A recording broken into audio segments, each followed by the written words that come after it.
Ես կցանկանայի մինչև Տրամպի ուղուն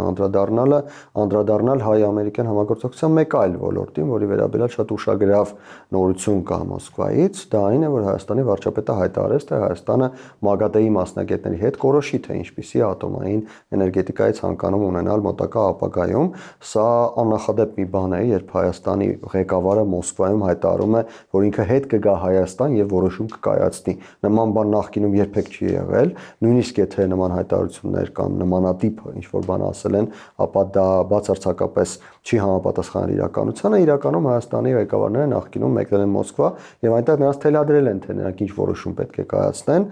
Սա ինքնիշխանության դրսևորում էր բացարձակ իմաստով եւ ես կարծում եմ, սա պետք է անպայման քաղաքական գիտության մեջ հատկապես ուսումնասիրել որպես Հայաստանի սուբյեկտանության որոշակի ավելացում եւ դա վերաբերում է հենց Հայաստան-Ամերիկա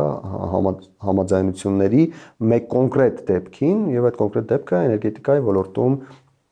համագործակցություն է Հայաստանի եւ Միացյալ Նահանգների։ Հավանաբար նման հայտարարություն անելու պատճառը եղել է այն, որ Ռուսաստանում առաջարկվել է կամ խոսք է գնացել նրա մասին, որ կարող է Հայաստանը նոր ատոմակայան կառուցել նաեւ ռուսական տեխնոլոգիաներով։